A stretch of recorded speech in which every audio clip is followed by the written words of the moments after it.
अस्सलाम वालेकुम स्टूडेंट्स, कैसे हैं आप सब? खैरियत से? होप खैरियत से होंगे।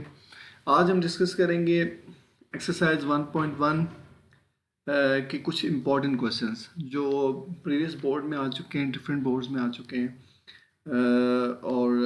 साथ ही मैं मेंशन कर दूं कि चैनल को सब्सक्राइब कर लें, बेल आइकन प्रेस कर दें ताकि आपको नोटिफिकेशन मिल जाए और इसको फर्दर प्रमोट करें, मीन्स अपने फ्रेंड्स के साथ शेयर करें ताकि मैक्सिमम से मैक्सिमम स्टूडेंट्स को फ़ायदा हो। और कंप्लीट वीडियो देखिएगा स्टूडेंट्स। मैं इसमें डिस्कस करूँगा कि कौन कौन से क्वेश्चंस किस तरह प्रिपरेशन की जा सकती है और उसके जो ट्रिक्स हैं वो हम डिस्कस करेंगे कि आप किस तरह इनको सॉल्व कर सकते हैं। क्लियर? ताकि आपको क्वेश्चंस याद करने ना पड़ें और आप एक बार ही उसको राइट करें तो वो क्लियर हो जाए। ठीक हो गया। अब हम आते हैं क्वेश्चंस की तरफ। सबसे पहले 1.1 का मैं क्वेश्चन नंबर ले रहा हूँ, क्वेश्चन नंबर 3। ये बहुत इंपॉर्टेंट क्वेश्चन है, क्वेश्चन नंबर 3, और ये अक्सर स्टूडेंट छोड़ देते हैं और उसकी वजह ये है कि ये वर्ड प्रॉब्लम है और स्टूडेंट्स जो हैं वो इससे जान छुड़ा रहे होते हैं क्योंकि मुश्किल लग रहा होता है। हालांकि ऐसी कोई बात नहीं है, ये सबसे इजी क्वेश्चन है। ठीक है, यानी कि आप कह सकते हैं इस एक्सरसाइज का इजी अगर कोई क्वेश्चन है तो ये है। इसमें सब कुछ गिवन है जी। क्या कह रहा है? वो कहता है एक्सप्रेस द पेरीमीटर पी। सबसे पहले आपको पता होना चाहिए पेरीमीटर क्या होता है। याद रखिएगा, किसी भी शेप लाइक स्क्वायर है या रेक्टेंगल है तो उसका पेरीमीटर होता है उसकी साइड्स का सम। ठीक है, लाइक हम एक स्क्वायर लेते हैं, ये आपने एक स्क्वायर ले लिया, ठीक है, तो इसकी चारों साइड्स आपस में इक्वल होती हैं। तो हम क्या करेंगे, एक को हमने x कहा है तो सारी x हो जाएंगी क्योंकि लेंथ सबकी क्या हो रही है, सेम हो रही है। सो हम डिफाइन कर लेते हैं जी कि हमारे पास पेरीमीटर ऑफ अ स्क्वायर क्या होगा, x plus x plus x plus x. ठीक हो गया, चारों साइड्स का हमने क्या किया, सम ले लिया। ठीक है, अब स्क्वायर है तो चारों सेम साइड्स हैं। अगर रेक्टेंगल होता तो हम 2x की ले लेते, 2y की ले लेते। ठीक है, चूंकि 2y एक्सिस पे मूव होती है, 2x एक्सिस पे मूव होती है। क्लियर? तो ये आपके पास पेरीमीटर। देखें, हमने कुछ भी नहीं किया, अभी जो क्वेश्चन है ना आपके पास उसी को एक्सप्लेन कर रहे हैं। तो क्वेश्चन क्या था कि आपके पास जो पेरीमीटर है स्क्वायर का वो लिखें जी। सबसे पहले हमने क्या लिखा है, पेरीमीटर ऑफ अ स्क्वायर, तो वो आप पेरीमीटर को p से लिखते हैं और ये किसके इक्वल है, 4x के। यहाँ तक क्लियर? हमने कुछ भी नहीं किया, जस्ट पेरीमीटर लिखा और आपको पेरीमीटर पता होना चाहिए। पेरीमीटर होता है साइड्स का सम। ठीक है, स्क्वायर की चारों साइड्स इक्वल होती हैं तो हमने सेम वेरिएबल ले लिया x, तो इसलिए 4x बन गया। ठीक है, अब सेकंड टर्म कौन सी यूज हो रही है, एरिया। अब स्क्वायर का एरिया क्या होता है जी, स्क्वायर या रेक्टेंगल, इसका एरिया होता है दो साइड्स का प्रोडक्ट। ठीक है, अब स्क्वायर में दोनों साइड सेम है इसलिए x इंटू एक्स होगा। अगर रेक्टेंगल होता तो एक x हो जाता और दूसरा y। क्लियर? तो हमने कहा जी कि एरिया हमारे पास आ गया एक्स स्क्वायर के इक्वल जी। अब आते हैं हम क्वेश्चन की तरफ। अभी तक हमने कुछ भी नहीं किया, जो क्वेश्चन था उसी को जस्ट हमने मैथमेटिकली एक्सप्लेन किया है। हमने पेरीमीटर को लिखा और एरिया को लिख दिया, जस्ट ये हमने दो स्टेप्स किए जी। क्वेश्चन क्या है, कहता है कि जो पेरीमीटर है स्क्वायर का वो फंक्शन है, किसका फंक्शन है, वो फंक्शन हमने डिफाइन करना है, वो डिपेंड कर रहा है एरिया का फंक्शन है जी। फंक्शन ऑफ इट्स एरिया, वो एरिया का फंक्शन है। मतलब हम लिखते हैं F of x, F function है किसका, एक्स का, तो इसका मतलब है एफ जो है वो डिपेंड करता होता है किसके ऊपर, एक्स के ऊपर, एक्स इंडिपेंडेंट होता है। तो इसी तरह यहाँ पे क्या होगा, पी फंक्शन है किसका, एरिया का, ए का, तो इसका मतलब है पी जो है वो डिपेंड करेगा किसके ऊपर, एरिया के ऊपर जी। स्टूडेंट्स ये बात क्लियर है, P क्या कर रहा है, डिपेंड करता है एरिया के ऊपर, ए के ऊपर। तो इसका मतलब है जो हमारे पास ये इक्वेशन लिखी हुई थी स्टैटिक, इसमें यहाँ x नहीं होना चाहिए था बल्कि क्या होना चाहिए, a होना चाहिए। अब वो कैसे आएगा, ऑफ कोर्स हम खुद से तो नहीं लिख सकते, हम ये काम करते हैं कि दूसरी इक्वेशन में भी x और a दोनों गिवन है, तो क्यों ना हम यहाँ से x की वैल्यू फाइंड आउट करें और यहाँ पुट कर दें तो आपके पास वो फंक्शन आ जाए, P फंक्शन डिपेंड करेगा एरिया के ऊपर। तो जी हम क्या करते हैं, नेक्स्ट स्टेप में यहां से x की वैल्यू फाइंड करने लगे हैं, taking square root on both sides. Square root लिया तो x आ गया और दूसरी साइड आपके पास क्या आ गई, स्क्वायर रूट ऑफ a। इसका मतलब हो गया है, अब अगर आप x की ये जो वैल्यू बनी है इसको अगर यहाँ पुट कर दें तो ये तो आपका रिक्वायर्ड सोल्यूशन आ गया, और यही चीज तो आपने फाइंड करनी थी। देखें यहाँ पे कुछ भी नहीं किया हमने, फंक्शन पहले पेरीमीटर को लिखा फिर एरिया को लिख दिया। ये दोनों चीज़ें अगर आपको पता है ना, एक स्क्वायर की पेरीमीटर और एरिया क्या है, तो फिर आपने नेक्स्ट वन कुछ भी नहीं करना, वहीं एरिया से एक्स की वैल्यू निकाली है। ये एक्स की वैल्यू यहाँ से निकाल के हमने क्या किया, इस पेरीमीटर वाली इक्वेशन में पुट कर दी और वही हमारा सोल्यूशन था। स्टेरिक वाली टर्म हमारे पास सोल्यूशन जनरेट हो गया। क्लियर? तो ये एक सिंपल सा प्रॉब्लम है, बहुत इंपॉर्टेंट क्वेश्चन है ये, अक्सर पेपर में आ चुके हैं। आप प्रीवियस अगर पेपर उठाएं तो चेक कर सकते हैं, हर बोर्ड में आया है। तो उसके लिए फिर आप क्या करेंगे, सबसे पहले इस वीडियो को एक बार यहाँ से एटलीस्ट यहाँ तक इस क्वेश्चन को देखें। कंप्लीट वीडियो देखने के बाद यहाँ वीडियो पॉज करें, फिर इस क्वेश्चन को एक बार ज़बानी लिखने की कोशिश करें। ठीक है, फिर नेक्स्ट हम सेकंड क्वेश्चन की तरफ चलते हैं। और सेकंड क्वेश्चन है आपके पास इसी का second part, express the area of a circle. देखें, अब हमने सर्कल को डिस्कस करने लगे हैं। अब आपके पास सर्कल का एरिया है और वो आपको पता होना चाहिए कि सर्कल का एरिया क्या होता है। जी, सर्कल का एरिया हमारे पास होता है पाई आर स्क्वायर।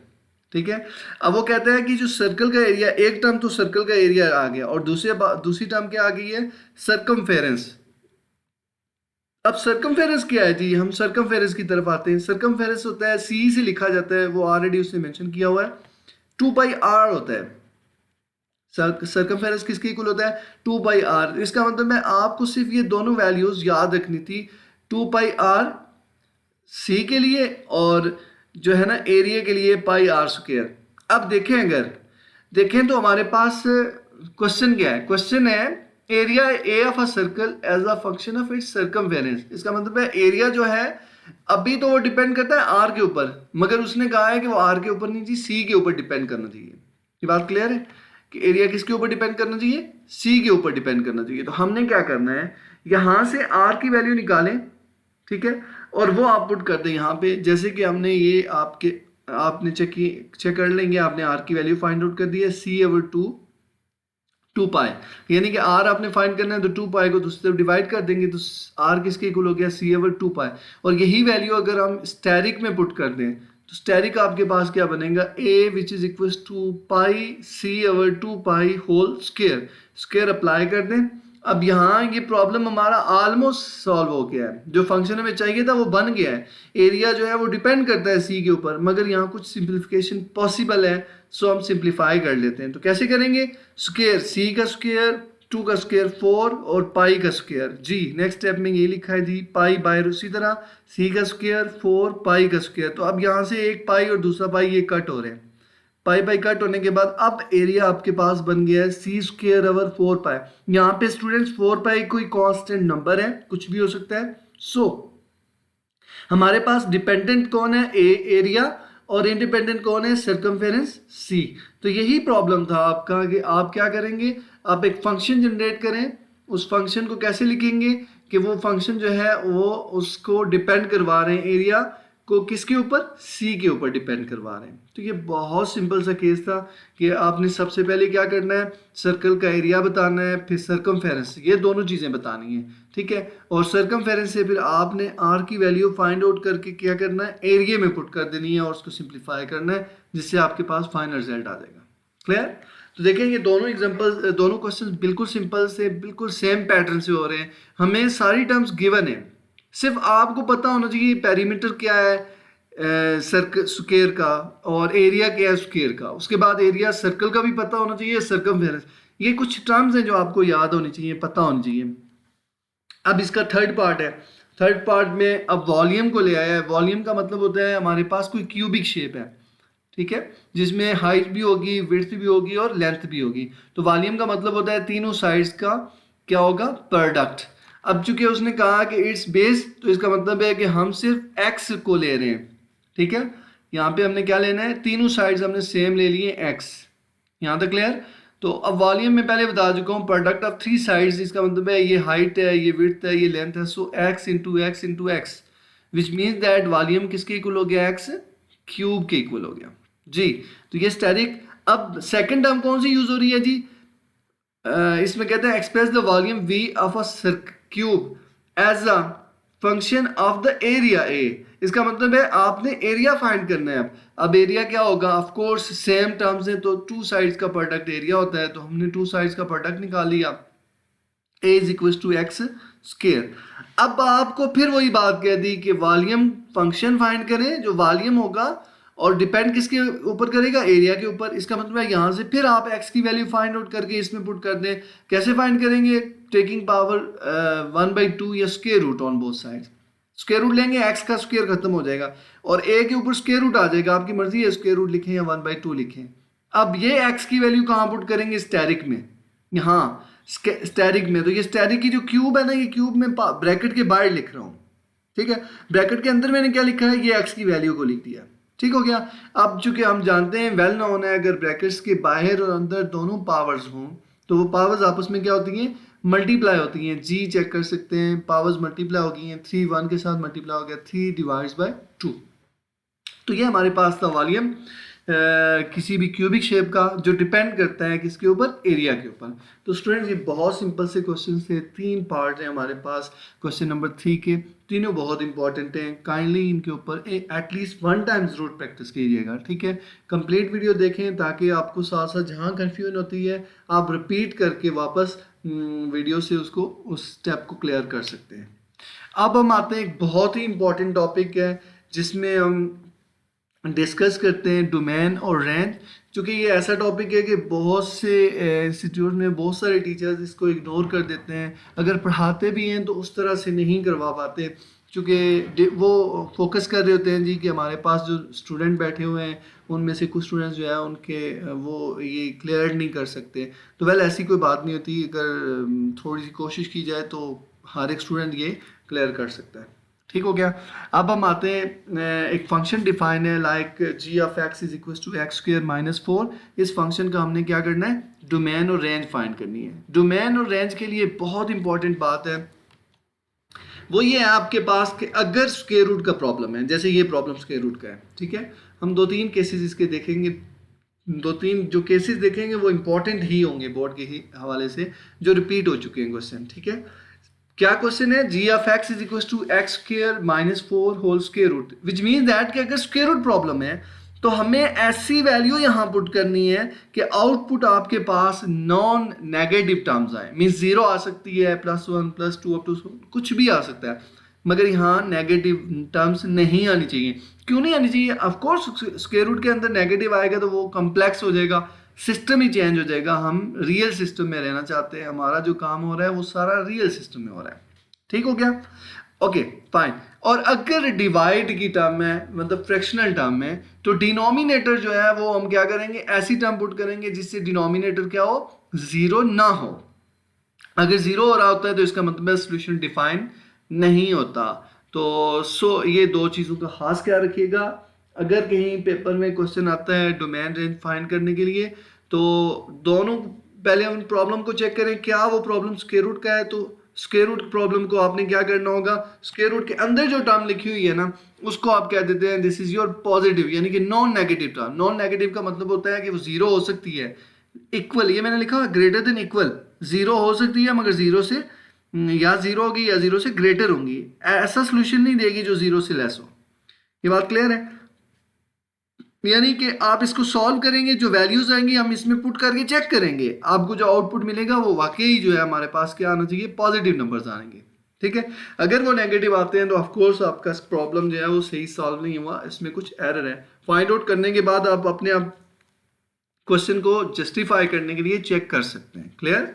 अब हम इस इनइक्वालिटी को कैसे सॉल्व करते हैं जी, सबसे पहले ये छोटी क्लासेस में आपने डिस्कस किया हुआ है, इस 4 को दूसरी तरफ लेके जाते हैं, 4 दूसरी तरफ जाके पॉजिटिव हो गया, ठीक है। अब इक्वालिटी में ये होता है कि हम स्क्वायर को खत्म, ये बेसिकली स्क्वायर का मतलब है कि x की 2 वैल्यूज है ना, तो स्क्वायर को खत्म करते हैं तो हम क्या करते हैं जी, यहाँ 4 के साथ प्लस और माइनस लिखते हैं, कब, जब ये इक्वालिटी होती है। बट यहाँ तो इनइक्वालिटी है, तो इनइक्वालिटी में याद रखिएगा हमेशा हम क्या करेंगे, x के साथ प्लस माइनस लिखेंगे, दिस वन प्लस माइनस किसके साथ लिख रहे हैं, x के साथ, और वो अपनी जगह पे ही है, 4 जो है वो ब्रेक होके क्या बन गया, 2 बन गया, ठीक हो गया। अब हम आते हैं नेक्स्ट वन की तरफ, बहुत इंपॉर्टेंट पोर्शन है कि इसको हम सेपरेट कैसे करेंगे। पहली बात मैंने लिखा है जी x is greater than equal to 2, ये जो प्लस की बात हो रही है। अब नेगेटिव भी उसने कहा, negative x is greater than equal to 2, ये रेड में, क्लियर। अभी तक तो मैंने कुछ भी नहीं किया, जस्ट इसको एक प्लस वाली टर्म को सेपरेट करके लिखा और फिर माइनस वाले को। प्लस वाली तो एज इट इज है, इसको तो छेड़ने की जरूरत नहीं है क्योंकि एक्स हमेशा पॉजिटिव होता है। तो इसका मतलब है एक्स के साथ यहाँ नेगेटिव आ रहा है, तो हमें एक्स नेगेटिव रिमूव करने के लिए क्या करना पड़ेगा, हम माइनस के साथ मल्टीप्लाई करते हैं ऑन बोथ साइड्स। याद रखिएगा इक्वालिटी में मल्टीप्लाई करने से कुछ प्रॉब्लम नहीं होती, बट इन इक्वालिटी में प्रॉब्लम होती है। यानी प्रॉब्लम क्या होगी, जो ग्रेटर देन का साइन है वो लेस देन हो जाएगा, अगर लेस देन का है तो ग्रेटर देन हो जाएगा। इसका मतलब है इनइक्वालिटी चेंज हो जाएगी। कब, जब आप माइनस के साथ मल्टीप्लाई करेंगे। क्लियर। सो हमने माइनस के साथ मल्टीप्लाई किया तो ये बनेगा x, चेक करें जी, x this is your less than equals to -2, minus के साथ मल्टीप्लाई किया ना तो x का तो प्लस हो गया तो 2 माइनस हो गया, बट ये ग्रेटर देन इक्वल किस में चेंज हो गया, लेस देन इक्वल, और ये तो चले एज इट इज था। अब इन नंबर्स को, ये बेसिकली आपके पास डोमेन क्लियर हो गई है, ठीक है, यही आपके पास डोमेन है। यानी कि डोमेन के जो एलिमेंट्स होंगे वो कहाँ से स्टार्ट हो रहे हैं, उसने कहा जी कि x जो है वो -2 से लेस है, -2 और उससे लेस, -2 से लेस कौन होगा, -3, -4, -5 अप टू सो ऑन। और यहाँ x क्या कहता है, ग्रेटर देन इक्वल्स टू 2, मतलब 2 होगा, ठीक है, और बाकी उसके बाद +2, +3, +4 अप टू सो ऑन। ये राइट साइड पे मूव करता है वाइट, और रेड जो है वो लेफ्ट साइड पे मूव करता है जी। अब हम इसको अगर और अच्छे से क्लियर करके लिखना चाहें, यानी कि हमें सेट लिखते हुए कोई एरर ना हो, तो उसके लिए मैं ना एक लाइन ड्रा कर लेता हूँ, ठीक है। ये आप छोटी क्लासेस में 5th-6th क्लास से ये पढ़ते हैं कि लाइन सिस्टम क्या होता है, ठीक है। तो ये लाइन ड्रा करने लगे, यहाँ मैंने लिख दिया 0, +1, 2, 3, -1, 2 एंड -3। क्लियर, ज़्यादा नंबर नहीं लिखे, एरो लगा दिए, इसका मतलब up to so on. Clear. अब हम आते हैं सबसे पहले इस रेड की तरफ। रेड क्या था, x is less than equal to -2, यानी कि -2 शामिल है बट उससे लेस वैल्यूज हैं, -3, -4, -5 अप टू सो ऑन, ये सारी वैल्यूज दे रहा है, ठीक है। और नेक्स्ट वन वाइट की तरफ आए तो this is your x is greater than equal to 2, इसका मतलब है ये एरो राइट साइड जा रहा है और रेड का एरो किधर जा रहा है, लेफ्ट साइड पे जा रहा है, ठीक हो गया। अब अगर मैं इन्हीं नंबर्स को ब्रैकेट्स में लिख के डोमेन क्लियर करवा दूं, ठीक है, तो आपके पास ये बन जाएगी डोमेन जी। डोमेन में 2-3 बातें हैं वो हम डिस्कस कर लेते हैं। सबसे पहली बात कि आपने ये ब्रैकेट्स क्या लगाई हैं और कैसे लगाई हैं, इनके मीनिंग्स क्या हैं। याद रखिएगा हम डिस्कस करते हैं इंटरवल्स। अभी मैं उन इंटरवल्स को डिफाइन कर देता हूँ। इंटरवल्स बेसिकली आपके पास 2 तरह के होते हैं, there are 2 types. First one is your open interval, second one is your close interval. अब ओपन और क्लोज का मतलब क्या है, ओपन इंटरवल का मतलब होता है कि आपके पास जो इंटरवल गिवन है उसकी जो बाउंड्री के एलिमेंट्स होंगे, ठीक है, बाउंड्री के एलिमेंट्स, लाइक मैं कहता हूं जी कि मेरा इंटरवल -2 से +3 तक है, तो इसका मतलब है ये -2 और +3 शामिल नहीं होंगे क्योंकि ये ओपन है, ठीक है, बाउंड्री के एलिमेंट्स शामिल नहीं होंगे, इसके अंदर जितने भी नंबर्स हैं वो शामिल होंगे। बात समझ आई है। और इसको हम लिखते किससे, हम स्मॉल ब्रैकेट से लिखते हैं। ओपन इंटरवल को हम कैसे लिखते हैं, स्मॉल ब्रैकेट से लिखते हैं। और इसके मीनिंग्स क्या बताएं, बाउंड्री के एलिमेंट शामिल नहीं है। क्लियर है। और उसके बाद नेक्स्ट वन है कि इसके अलावा कहाँ लिखते हैं जी। एक तो ओपन हो गया हमारे पास, बाउंड्री के एलिमेंट जैसे ये डिफाइंड नंबर्स है इनके साथ लगा दी स्मॉल ब्रैकेट। और सेकेंड वन एक वेल नोन टर्म है जी, इन्फिनिटी, क्योंकि इन्फिनिटी का पता नहीं होता ना कहाँ तक होती है, तो इसलिए हम इन्फिनिटी के साथ भी स्मॉल ब्रैकेट लगाते हैं। हम कहते हैं इस साइड से ये ओपन है मगर दूसरी साइड से ये क्या हो रहा है, क्लोज है। और क्लोज के लिए कौन सी ब्रैकेट लगा रहे हैं, स्क्वायर ब्रैकेट लगाते हैं। क्लोज के लिए हम स्क्वायर ब्रैकेट लगाते हैं। ये क्लियर है। अब क्लोज का मतलब क्या है, क्लोज तब यूज करते हैं जब हम कहते हैं कि वो इक्वल भी है, greater than equal, less than equal, which means that कि 2 शामिल है इसमें, +2 -2 इसमें क्या हो रहा है, इंक्लूड है, शामिल है। और जब वो शामिल होगा तो इसका मतलब है वो आपके पास क्लोज हो जाएगा। क्लोज में बाउंड्री के एलिमेंट शामिल होते हैं। क्लियर रहेगा ये। और यहाँ चूंकि ये इंटरवल आपको लग रहा होगा आधा ओपन है आधा क्लोज है, इसलिए हम इसको कॉल करते हैं क्लोपन। इसको हम क्या कॉल करते हैं, क्लोपन। आप बेशक यहाँ तक ना डिस्कस करें कि क्लोपन क्या है। क्लोपन बेसिकली एक हाफ ओपन हो और हाफ क्लोज हो तो उसको हम क्लोपन कहते हैं, ठीक है, क्लोज इन ओपन। मगर इसकी जरूरत नहीं है आपको क्लोज इन ओपन के बारे में अंडरस्टैंड करने की, जस्ट इतना पता होना चाहिए कि इस ब्रैकेट को हम ओपन की ब्रैकेट कहते हैं और इसका मतलब होता है कि बाउंड्री के एलिमेंट्स शामिल नहीं है। और इस ब्रैकेट को हम क्लोज की ब्रैकेट कहते हैं, स्क्वायर ब्रैकेट को, और इसका मतलब है कि बाउंड्री के एलिमेंट शामिल हैं। क्लियर? अच्छा जी, अब हम आते हैं, ये यहाँ डोमेन लिखी कैसे है वो जरा वो क्लियर करते हैं। सबसे पहले ये रेड पोर्शन ले लिया हमने, कहा जी -2 से जो छोटी वैल्यूज है, एक्स है ना, एक्स अननोन है, जा रहा है -2, -3, -4, तो छोटी -2 से छोटी वैल्यू कौन सी है? -3, ऑफ कोर्स -4, -5, लेफ्ट साइड जितना मूव करते जाएंगे नेगेटिव होती जाएंगी वैल्यू, मतलब लेस होती जाएंगी। अच्छा, तो आपने कहा जी कि हमारे पास -2 से लेस है -3, -4, तो हमने कहा जी कि इसी को, इस रेड को मैं ब्रैकेट में लिखता हूँ, -2 इंक्लूड है, सो स्क्वायर ब्रैकेट लगी, और कहाँ तक जा रहा है नहीं पता, सो हमने स्मॉल ब्रैकेट लगा के कह दिया जी यहाँ से ये ओपन है, इधर से ये क्लोज है, ठीक है, यूनियन, चूंकि दोनों को इकट्ठा करके लिखना है, यूनियन। अब आते हैं इसकी तरफ, वाइट की तरफ, तो यहाँ पे भी हमने कहा कि x is greater than equal to, इसका मतलब 2 इंक्लूड है, सो हमने लिख दिया जी स्क्वायर ब्रैकेट यानी कि क्लोज, और 2 लिख दिया। अब लेके कहाँ तक जा रहे हैं, एरो लगा दिए, इसका मतलब है ये जहाँ तक मर्जी लेके जाएं, इन्फिनिटी को अप्रोच कर रहे हैं, मगर कौन सी इन्फिनिटी है? Plus infinity.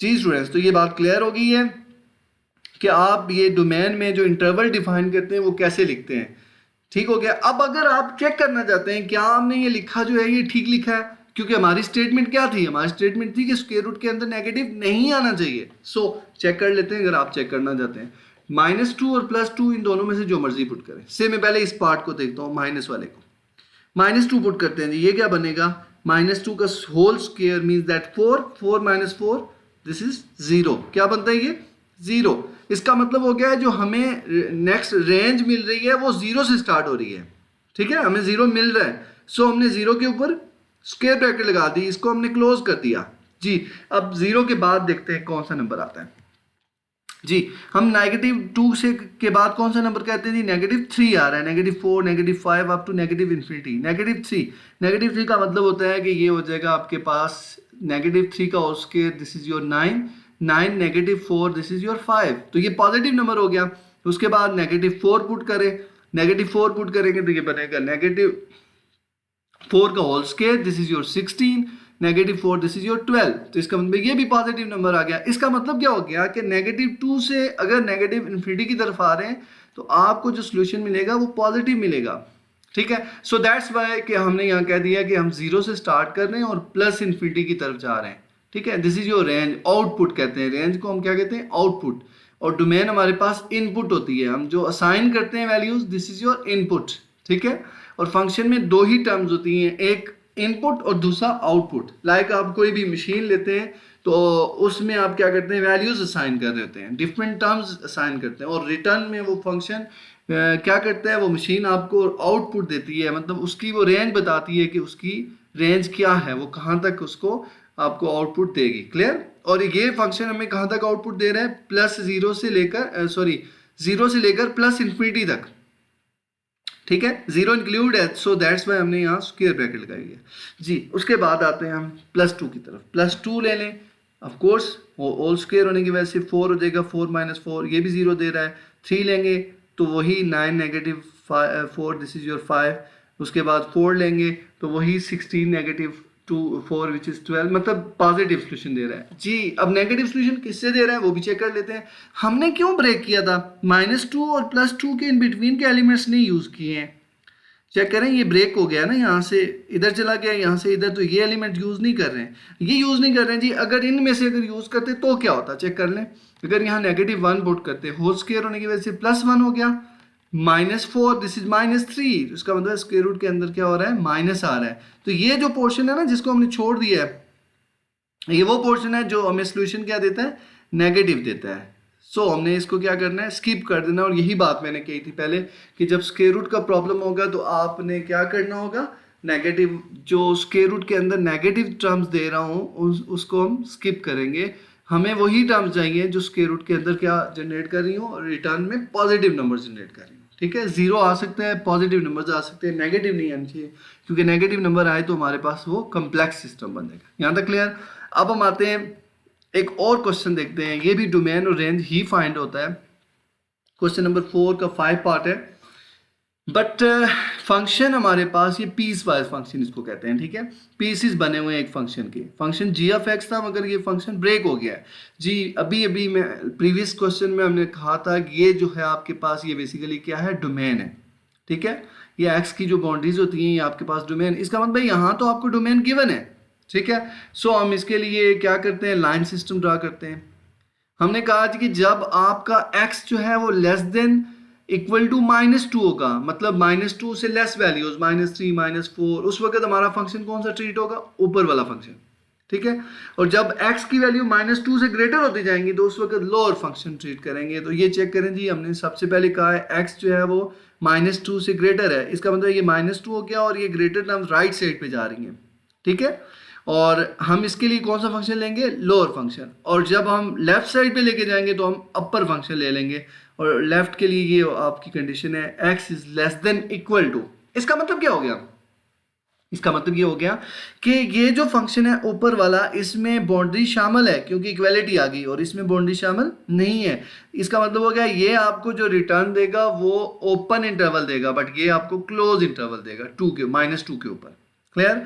अब हम आते हैं डोमेन की तरफ। दिस इज योर डोमेन जी स्टूडेंट्स। कहाँ से कहाँ तक ये -∞ -2 से जा रहे हैं। -2 शामिल था, मैंने कहा था ना इसमें आपका, क्योंकि इक्वालिटी का साइन है तो इसका मतलब है -2 इंक्लूड होगा, तो सो स्क्वायर ब्रैकेट लगी। -2 से हम कहाँ जा रहे हैं, इन्फिनिटी, -∞ की तरफ जा रहे हैं, ठीक है। यूनियन। अब फिर हम -2 से +∞ की तरफ जा रहे हैं, बट -2 इंक्लूड नहीं है, so that's why this is your small bracket open interval. यहाँ से ओपन इंटरवल हो गया और यहाँ से ये क्लोज इंटरवल हो गया जी स्टूडेंट्स। ये क्लियर हो गया। अब चेक करें कि -2 एक जगह पे शामिल है, एक जगह पे शामिल नहीं है, तो इसका मतलब है जब इन सबको इकट्ठा करके लिखेंगे तो ये क्या बनेगा, ऑफ कोर्स -2 शामिल हो गया। इसमें शामिल है तो इसमें नहीं था। जब यूनियन करते हैं, यूनियन में क्या होता है, सारे नंबर तरतीब में लिखते हैं। सो आप कह सकते हैं कि ये -∞ से लेकर +∞ तक आप इस तरह इसको लिख सकते हैं। अगर ये लिखा है तब भी वेल, ये लिख लेते हैं तब भी गुड, और अगर ये लिखते हैं तो ये भी आपके पास ठीक है। All real numbers like positive and negative, सारे रियल नंबर्स इसमें इंक्लूड है। ये तो थी स्टूडेंट हमारे पास डोमेन। डोमेन तो इसकी गिवन थी, अभी तो हमने कुछ भी नहीं किया, जस्ट ये लाइन ड्रा करके हमने उसको सेपरेट करके शो किया है ताकि हमें डोमेन लिखने में थोड़ी सी आसानी रहे। यहाँ तक क्लियर। अब हम आते हैं रेंज की तरफ। तो रेंज के लिए सबसे पहले हम डील करते हैं when x is less than equals to -2, यानी कि x की वैल्यूज क्या हो रही हैं, -2 से जब लेस हो रही हैं। सो उस वक्त हम फंक्शन कौन सा ट्रीट कर रहे हैं, मैंने क्या कहा था, लेस देन के लिए हम ऊपर वाला फंक्शन ले रहे हैं। तो हम इसमें x की जगह आपने क्या करना है, पुट कर दिया -2, तो आपके पास ये बनेगा -12 + 7, तो टोटल कितना आता है -5। तो g ऑफ -2 आपके पास आ गया -5, ठीक हो गया। अब हम दूसरी कंडीशन लेते हैं। दूसरी कंडीशन है जी when x is greater than -2, x is greater than -2, तो इसका मतलब है आप ये फंक्शन आप लेंगे तो g ऑफ -2 जो होगा वो क्या आ जाएगा, 4 - 3 into -2, this is your minus into minus plus 6 + 4, total कितना बनेगा, 10 बन जाएगा। ये दोनों वैल्यूज हमें आ गई हैं, ठीक है। अब हम रेंज लिखेंगे।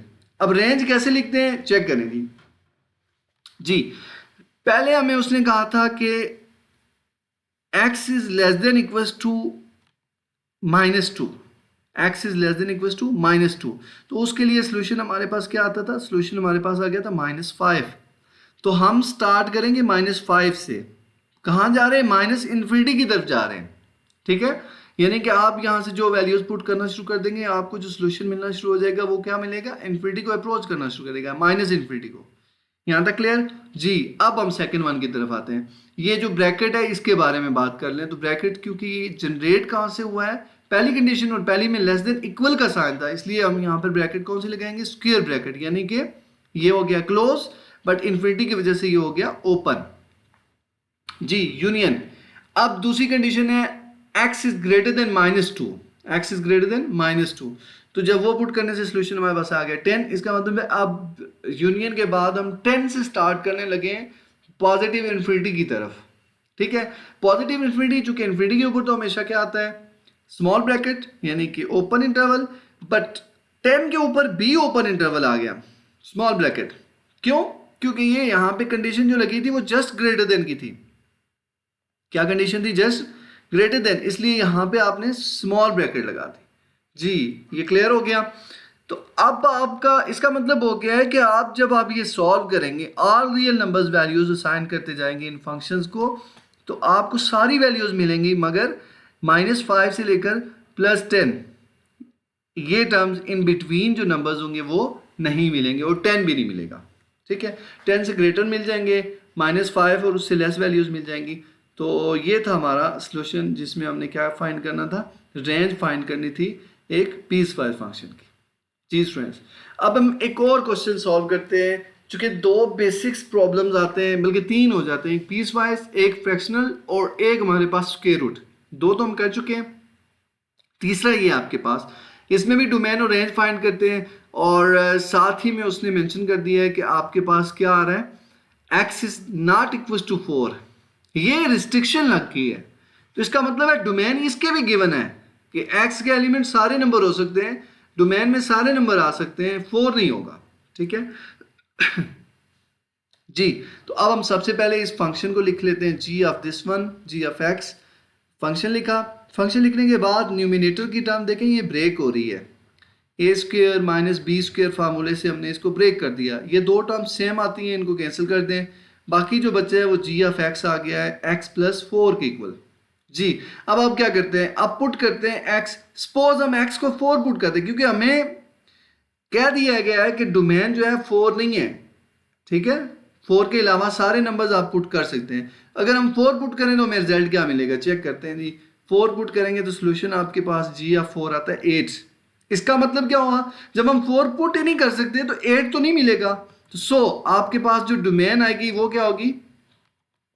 डोमेन में ऑल रियल नंबर शामिल होंगे बट 4 को छोड़कर।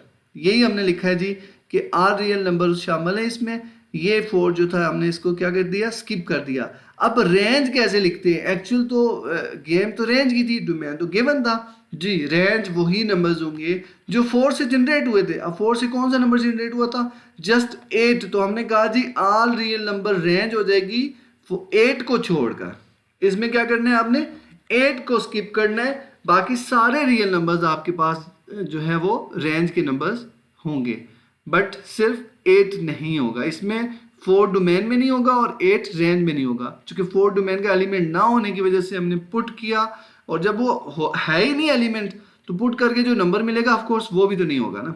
अगर ये 4 इसका एलिमेंट होता तो इसका मतलब है फिर 8 भी होता। ठीक है जी, तो ये एक सिंपल सा प्रॉब्लम था जिसमें हमने डोमेन और रेंज फाइंड की है। तो ये 3 प्रॉब्लम्स थे, हमने डोमेन और रेंज की डिस्कस की है। अब हम डिस्कस करते हैं कि अगर आपके पास कोई पैरामीट्रिक इक्वेशंस दी हुई हैं, what is the meaning of parametric equations? तो पैरामीट्रिक इक्वेशंस कहते हैं कि ऐसी इक्वेशंस जिनकी राइट हैंड साइड का मतलब होता है independent variable. You know that Euler mathematician ने डिफाइन किया था y is equal to f of x।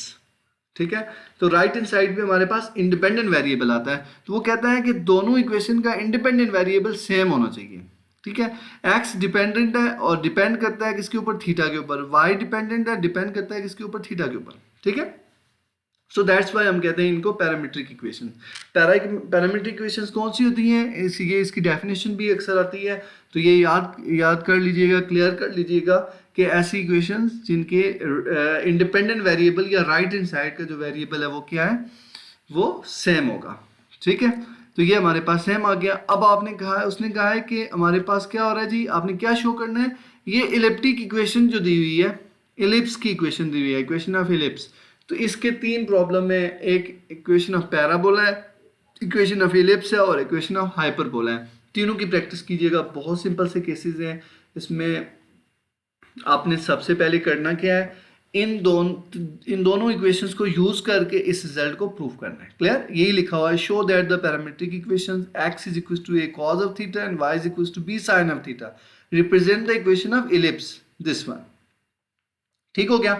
अब हम आते हैं इसके सॉल्यूशन की तरफ। सबसे पहले हम कंसीडर करते हैं जी, ये हमारे पास दोनों क्या है?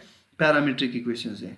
x जो डिपेंड करती है थीटा के ऊपर, y जो डिपेंड करती है थीटा। a और b कोई कांस्टेंट नंबर है, ठीक है, और ये इक्वेशंस आपके पास गिवन होंगी, ये क्वेश्चन का हिस्सा है और यही क्वेश्चन आपके पास आपसे पूछा जाएगा।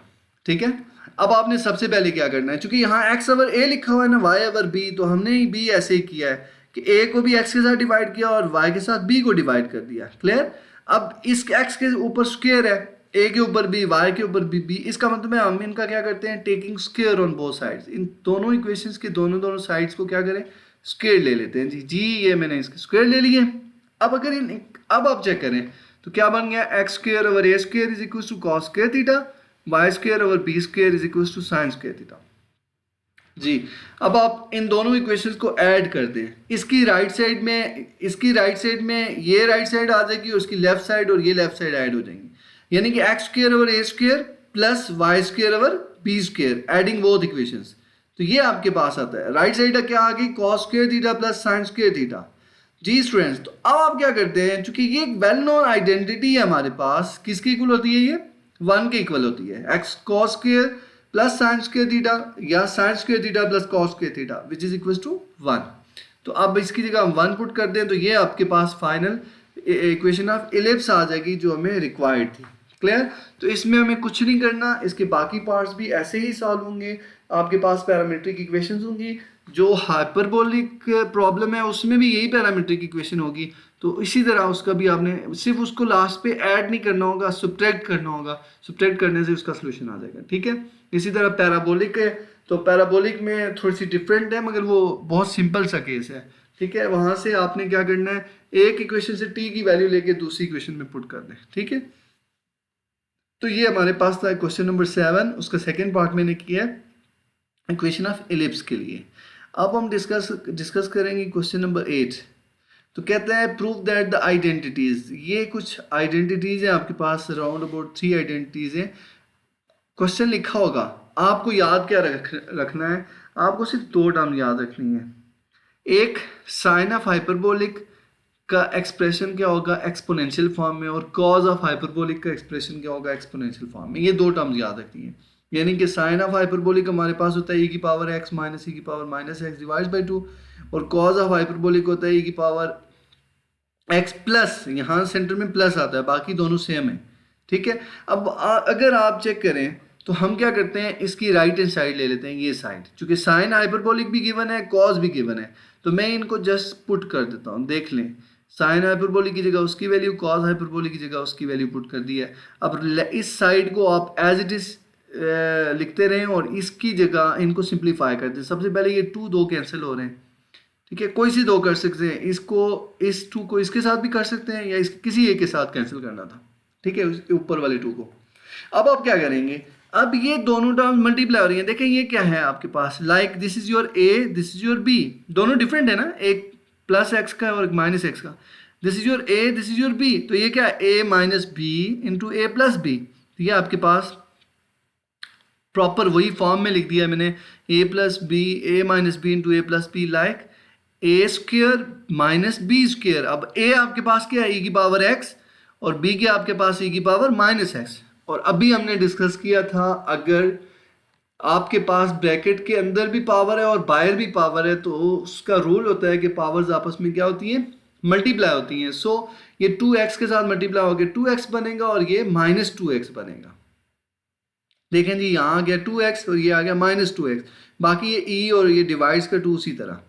अब अगर आप चेक करें तो ये शेप कंपेयर करें तो साइन के साथ मैच कर रही है। चेंज क्या है, सिर्फ x चेंज है। तो जब यहाँ x था तो हमने साइन ऑफ हाइपरबोलिक x लिखा, इसका मतलब है यहाँ अगर ax होता तो हम साइन ऑफ हाइपरबोलिक ax लिखते। ठीक है? जो भी x के साथ लिखा होगा यहाँ, वही हम यहाँ लिखते हैं ना। इसका मतलब है यहाँ क्या लिखा हुआ है, 2x, तो इसका मतलब हो गया है कि हम इसको लिख देते हैं साइन ऑफ हाइपरबोलिक 2x। ये बात क्लियर है? जो e की पावर होगी 2x है तो हम यहाँ 2x लिख रहे हैं, 5 है तो 5x, e है तो सॉरी a है तो ax, जो भी टर्म x के साथ लिखी होगी वही आपके पास एंगल में आ जाएगी। तो ये हमारे पास एक आइडेंटिटी थी, हाइपरबोलिक आइडेंटिटीज कह सकते हैं। तो इसका हमने प्रूफ देखा है। इसी तरह बाकी आइडेंटिटीज भी हैं, 2 आइडेंटिटीज आप चेक कर सकते हैं। अब नेक्स्ट वन है बहुत important problem, this is your even and odd functions. आपके पास फंक्शन कोई गिवन होगा और कहा गया है कि determine whether given function F is even और ऑड, यानी कि आपने चेक करना है कि वो फंक्शन इवन है या फिर ऑड है। जी स्टूडेंट्स, हम एक क्वेश्चन ले रहे हैं, क्वेश्चन नंबर 1। क्वेश्चन नंबर 9 का फर्स्ट पार्ट है, f of x is equal to x cube plus x. तो सबसे पहले आपको पता हो कि इवन और ऑड होते क्या हैं। इवन और ऑड से मुराद ये है कि अगर आप फंक्शन में ये जो एक्स टर्म है, ठीक है, इस एक्स को आप नेगेटिव पुट करें, यहाँ नेगेटिव एक्स, यहाँ नेगेटिव एक्स, यहाँ नेगेटिव, ये होल पावर 3 हो जाएगी। और इसको सॉल्व करें, वापस ये फंक्शन आ जाता है बट बाय नेगेटिव आ जाए। अगर बाय नेगेटिव आता है तो ऑड हो गया, और अगर बाय पॉजिटिव आता है तो इवन हो गया। जी हम दोनों चेक करते हैं, एक एग्जांपल मैंने इवन के लिए ली हुई है और एक ऑड के लिए ली हुई है जी। तो चेक करें, सबसे पहले हमने कहा जी कि replace x which is minus x, यानी कि आपने जहां जहां एक्स लिखा हुआ है वहां क्या पुट कर देना है, माइनस एक्स। तो ये पावर वाली टर्म है तो ब्रैकेट लगाएंगे, क्लियर। ये जैसे मैंने ब्रैकेट लगा दिया, सब में ब्रैकेट लगी हुई है, क्लियर। अब ये क्यूब ओपन करेंगे तो क्या बनेगा, ब्रैकेट्स ओपन कर रहे हैं तो ये बनेगा जी माइनस एक्स क्यूब, और ये प्लस माइनस माइनस। अब इन दोनों में माइनस कॉमन आ रहा है, सो हमने यहाँ पे माइनस कॉमन ले लिया। अब चेक करेंगे जो ब्रैकेट का पोर्शन है ये है क्या, बेसिकली ये आपके पास तो क्वेश्चन है, यानी कि इसकी जगह तो आप पुट कर सकते हैं एफ ऑफ एक्स। अब यही डेफिनेशन थी जी, अगर आपके पास एफ ऑफ माइनस एक्स जो होगा माइनस एफ ऑफ एक्स के इक्वल हो, तो वो फंक्शन आपके पास कौन सा होता है, वो आपके पास ऑड फंक्शन होता है जी। तो गिवन फंक्शन इज ऑड। ये बात क्लियर है कि हमने क्या करना है, इस एक्स में जस्ट रिप्लेसमेंट की है हमने, किसकी, माइनस एक्स की।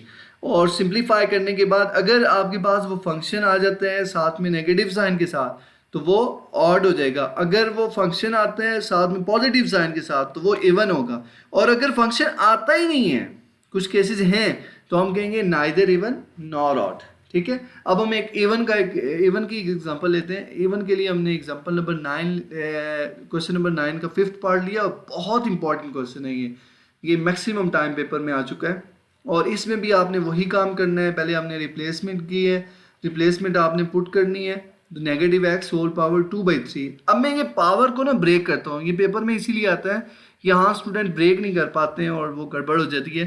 तो मैं इसको इस तरह लिख लेता हूँ, क्योंकि हमने पढ़ा हुआ है ना, ये पावर की पावर ब्रैकेट के बाहर पावर हो तो हम दोनों पावर्स को आपस में क्या करते हैं, मल्टीप्लाई करते हैं। सो इसको मल्टीप्लाई करेंगे वापस 2/3 हो जाएगा। अच्छा, ऐसे यानी कि ब्रेक करके हम लिख सकते हैं, ठीक है। तो अब माइनस एक्स की पावर होल क्या बन गई है, 2, और बाहर ब्रैकेट के बाहर 1/3। तो ये जो होल 2 है ये क्या करेगा, अंदर से माइनस को खत्म कर देगा जी। तो ये माइनस हो गया रिमूव, यानी कि x square whole power 1/3। Again वापस वही बात कि पावर्स आपस में क्या होंगी, मल्टीप्लाई होंगी। तो ये हमने मल्टीप्लाई किया, चेक करेंगे वापस आपके पास क्वेश्चन बन गया। तो ये आपके पास किसके इक्वल होता है, एफ ऑफ एक्स के इक्वल हो गया। एफ ऑफ माइनस एक्स जो है वो किसके इक्वल हो गया, एफ ऑफ एक्स के इक्वल हो गया। सो हम कह सकते हैं दिस इज योर, ये आपके पास कौन सा फंक्शन आ गया, इवन फंक्शन आ गया जी स्टूडेंट्स। तो ये आज की हमारे पास आज का लेक्चर था जिसमें हमने डिस्कस किया है एक्सरसाइज 1.1 के इंपॉर्टेंट क्वेश्चंस जो बोर्ड में रिपीट हो चुके हैं और अक्सर ये क्वेश्चंस आते हैं, ठीक है। होप आपको क्लियर हो गए होंगे। अब यहाँ याद रखिएगा, हमने ये जो क्वेश्चन डिस्कस किए हैं इनमें से लॉन्ग क्वेश्चन, इनफैक्ट कोई भी लॉन्ग क्वेश्चन नहीं है, ठीक है। लॉन्ग क्वेश्चंस के लिए मैं फिर रिपीट कर देता हूँ, मैंने 2 थ्योरम मेंशन किए हुए हैं आपको, एक लिमिट थ्योरम दिया था और एक सैंडविच थ्योरम दिया हुआ है, और बाकी हमारे पास 2 थ्योरम और रहते हैं तो उनकी वीडियो भी मैं अपलोड कर दूंगा। बट ये चारों थ्योरम जो है वो लॉन्ग के लिए आते हैं। हर एक बोर्ड में यहाँ से लॉन्ग आता है, जो हमारे पास क्वेश्चन चैप्टर 1 से लॉन्ग आता है वो आपके पास थ्योरम में से आता है, मगर ये बाकी जो मैं बता रहा हूँ ये शॉर्ट क्वेश्चंस आते हैं, ठीक है। तो ये जो अभी मैं यहाँ हमने डिस्कस किए हैं ये शॉर्ट क्वेश्चंस हैं। कोशिश करें कंप्लीट वीडियो देखें और इसको फर्दर अपने फ्रेंड्स के साथ डिस्कस करें, उनसे शेयर करें। और सेकंड वन मैं फिर रिपीट करने लगा हूँ कि आप क्या करेंगे कि एक बार वीडियो देख लें, अगर कंप्लीट नहीं देखी एक क्वेश्चन देखें उसको फिर लिखें, फिर दूसरा देखें फिर लिखें। तो इसका मतलब है उसको एटलीस्ट 1 टाइम तो आप लोग लिखें। जब आप क्वेश्चन 1 टाइम लिखेंगे होप आपको अच्छे से क्लियर हो जाएगा, और फिर उसके अगर वो क्लियर हुआ या नहीं हुआ, बट अपनी सजेशन अपनी फीडबैक्स दिया करें ताकि मुझे आइडिया हो कि आपको जो आउटपुट है वो क्या निकल रहा है उसमें से। ऐसा ना हो कि मैं चुप से यहाँ पे वीडियो लगाए जा रहा हूँ और मुझे आप लोगों का रिस्पांस इतना अच्छा ना मिले तो फिर मैं या तो मेथडोलॉजी चेंज कर दूँ और कोशिश करूँगा कि अच्छे से अच्छे तरीके से आपको लेक्चर डिलीवर कर सकूँ। बट कोशिश करेंगे इसको मैक्सिमम से मैक्सिमम दोस्तों तक शेयर करें ताकि मैक्सिमम स्टूडेंट्स का फ़ायदा हो। Thank you.